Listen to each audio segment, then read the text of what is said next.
What's up, Hope Groups? Hi, it's Pastor Andy from Lutheran Church of Hope's West Des Moines campus. Hello, good to see you all. Thank you for taking the time to check out this video. We hope and we pray that your group has had an awesome time working through our series that we're going to continue here tonight called Taking Care of You. What an incredible series, what a powerful series it's been as we've taken some time these last few weeks to look at what God has to say about us, about taking care of ourselves and putting ourselves first and really being great stewards of everything that God has given us. And we've hit some really, really powerful, some really important topics. We spent a few weeks ago talking about spiritual disciplines, right? The practices and the activities, the things that we can do to open ourselves up to God and to be able to more deeply connect with Him. We spent some time talking about physical health, which is always important. Definitely want to view our bodies as temples and make sure that we're stewarding those appropriately as well. And then last week, we spent a little bit of time talking about mental health and what does it look like to see ourselves as God sees us, and what does it look like to continue to pursue health and healing and whatever that looks like. And those are all really great things to spend time on. Well, we're going to dig in this week now as we turn the page to the final session in this series. We're going to talk about one of the things that's going to impact all of these other things.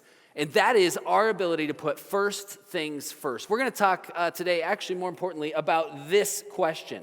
What is the best use of the time that God has given us? What does it look like for you and I to take stock of the ways that we spend our time, right? Because we all are equally wealthy when it comes to time. We don't know how long we're going to get to live, but in any given day, in any given week, you and I have the same amount. Doesn't matter if it was Paul in the New Testament, right, or if it's you or I here today. We find ourselves with the same amount of time. We find ourselves with the inability to add more time to our lives and to our schedules. And so it's a big question because the way that you choose to spend your time really impacts, I would say, actually the quality of your life.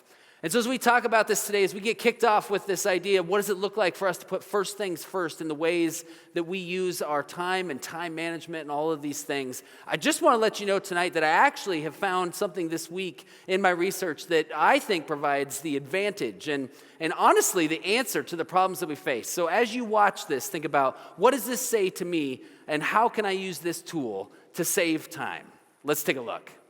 Hold it right there! Do you still say grace before you eat breakfast, lunch, and dinner? If you answered yes, then I've got a product that's gonna revolutionize the way you do food! Pre-blessed food! That's right, pre-blessed food! We pray for it so you don't have to! This is the 21st century, folks! We can sell anything! Around the clock, we've got thousands of employees buying brand name foods, praying over them, and then putting them back on the shelves of your local grocery store. With our official sticker of approval, we've got breakfast cereal, pre-blessed! Lunch meat, pre-blessed! TV dinners, double pre-blessed! Just listen to how pre-blessed food changed these people's lives. Since I switched to pre-blessed food, ain't nothing changed. We've always prayed religiously before eating, but we've been so busy with work and watching TV. Pre-blessed food hasn't only saved us time, it's saved our souls. But that's not all. No, that's not all. Inside every package of pre-blessed food are 2 tickets to heaven. Share them with your friends and family to make sure they go upstairs when they fall downstairs. So visit your local grocery store today and look for our official sticker of approval. And the next time someone asks you to bless the food, you say, "It's done been blessed." Double pre-blessed! See, what did I tell you? There you go, right? Now you know that it's okay to buy pre-blessed food, and the pre-blessed food is going to save all the time and the energy that you're going to need to be able to make it through this life. Now, just a disclaimer here, I want to make it very clear. We don't believe that you can buy tickets to heaven to take care of the people, right, in your life. There's a biblical understanding that's just a little bit different than that.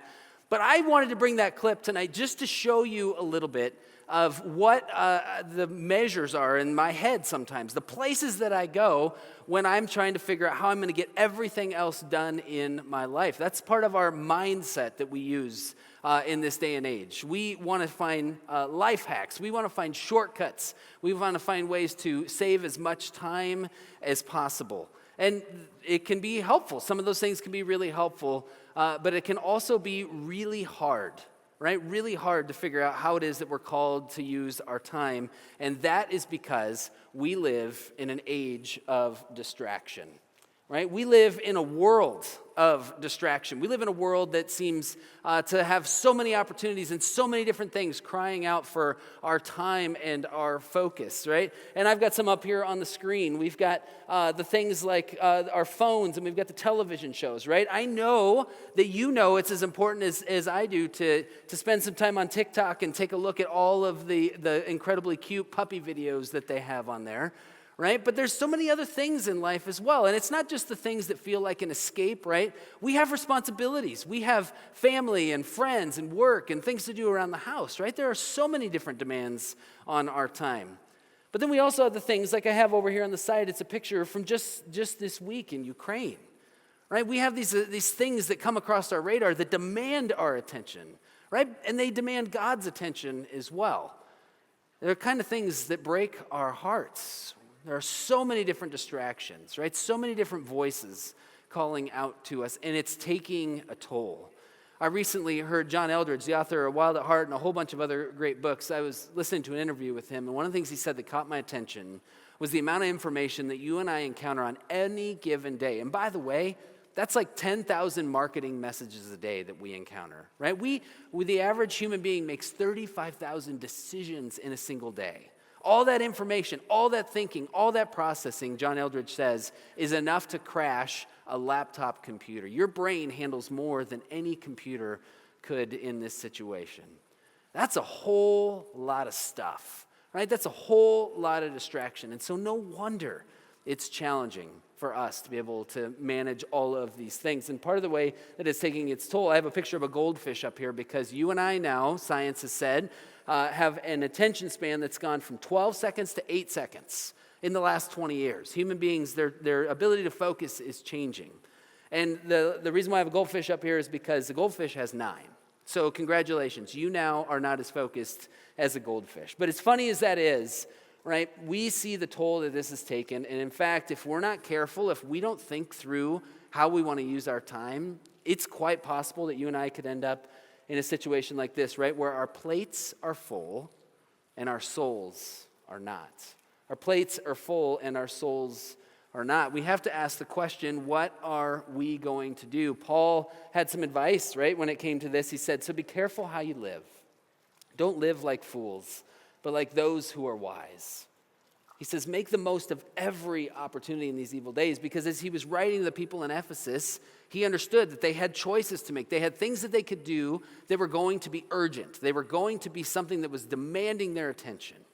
And yet at the same time, he also knew there would be things that would be important. They may not seem like they were urgent, but they would be important.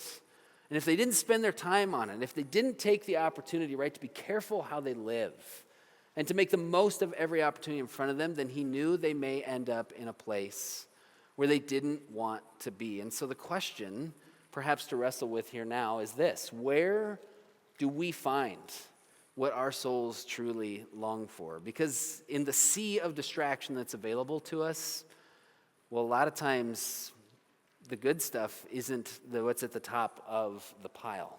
Now, Jesus had something to say about this as well. In fact, it's the Bible reading for the story, the message that you probably heard this weekend at worship at Lutheran Church of Hope. And I want to bring you to Luke 10. I want to walk us through the story because I think Jesus has something to say for us and to us in the ways in which we learn to put first things first. And so I want to walk us through this here tonight, the story of Mary and Martha. And as we dig into Luke chapter 10 here, Jesus is on a move, right? He is living his ministry, and he is continuing to make his way to Jerusalem, it says right there. And as they do that, they came to a certain village where a woman named Martha welcomed him, right? Welcomed Jesus into her home. Now, there's not a lot that's special about Martha other than she's become acquainted with Jesus, and she's got a sister named Mary who's also, and a brother named Lazarus who's also acquainted with Jesus.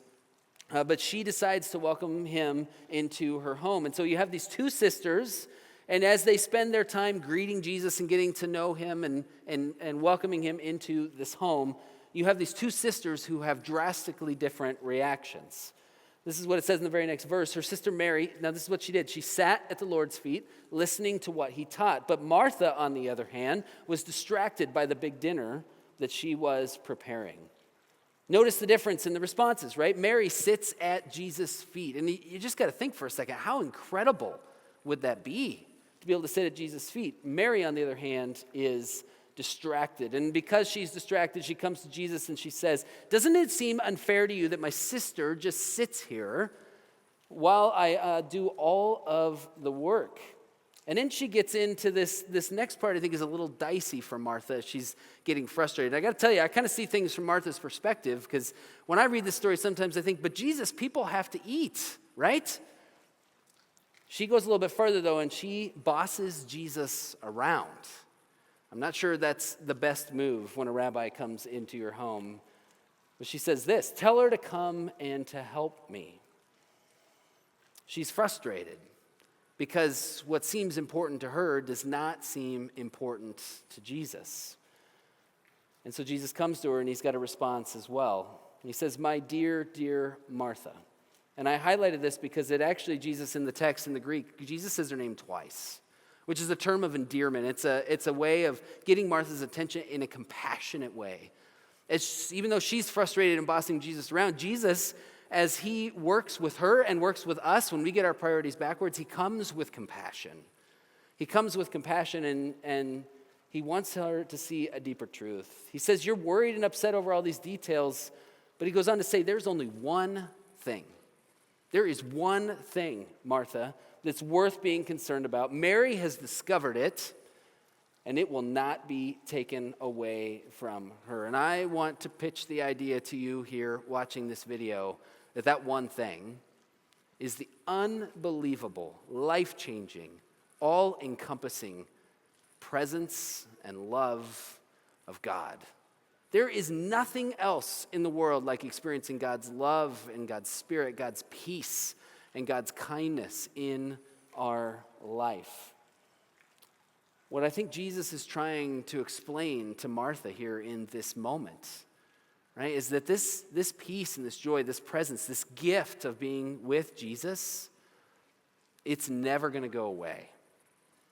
And so if I had to sum all this up, I think what's happening here is that Martha is allowing the urgency of the moment, the things in front of her, right, the busyness of her life to distract her from the blessing of the eternal.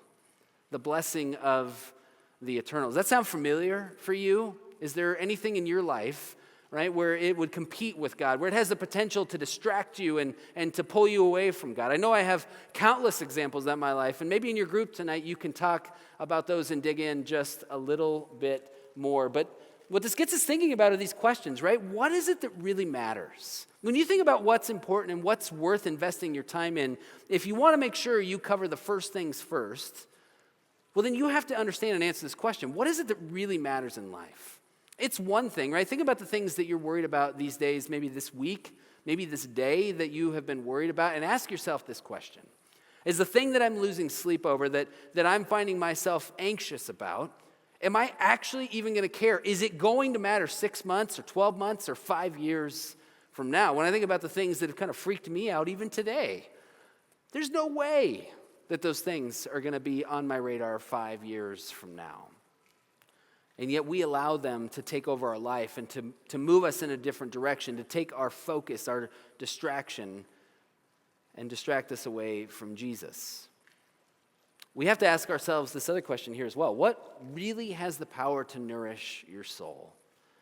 Right? Jesus doesn't ask for every single minute of our life. It's not like Mary is sitting at his feet every single moment of every single day. She's going to get up and help Martha.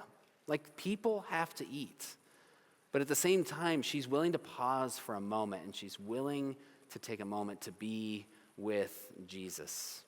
There are so many temptations. There are so many different things in our life, right, that call us away from this God that we love, that make us feel like they're more important or put us in a place where we just can't seem to focus on God. One of those for me is when I figure out how it's really motivated, what it is that's fueling this for me. It comes down to what other people think. It comes down to trying to impress people. It comes down to trying to seem like I have it all together. And I'm sure that I'm the only person in this conversation that really wrestles with that day in and day out. But I was studying this week and thinking about this, and somebody, a pastor that I listened to, had this to say as well. He said, no one is busier than someone trying to manage. Notice you're not managing. Someone trying to manage the perception of others. I think when we really give our time and our attention to this, we will eventually come to realize God's love is bigger than what other people think. Right? Our value doesn't come from what it is that we do. It comes from whose kid that we are. We are God's sons and daughters. He loves us. He's passionate about us. But when we're trying to impress everybody else instead of focusing in on his love, we find ourselves doing all sorts of things that Jesus never asked us to do. Good things, but perhaps not the great things, right? Isn't that what we miss when we allow ourselves to get distracted from what God is saying to us and where he's trying to lead us? God has something better for us, and I think it's wrapped up in this truth, right? Jesus doesn't want what you do. That's not what he's passionate about. When we look at God's list of what it is that he's most passionate about, it's not what you do. No, instead, we understand that Jesus wants you. He wants your time. He wants your attention. But most importantly, he just wants to have a relationship with you. And so in your group conversations, I hope you'll take some time to look at what is it that you've been spending your time in? What is it that's fueling the decisions you make and the ways that you spend your time? And as you do that, I hope you'll begin to figure out ways to put first things first, to put Jesus at the center of your life and build everything else in your calendar around him. That'll do it for this session, Hope Groups. We hope you've had a great time. We hope you'll have a fantastic conversation following this video, and we hope your group will continue to get together and keep meeting in the days and months and weeks to come because we are truly better together.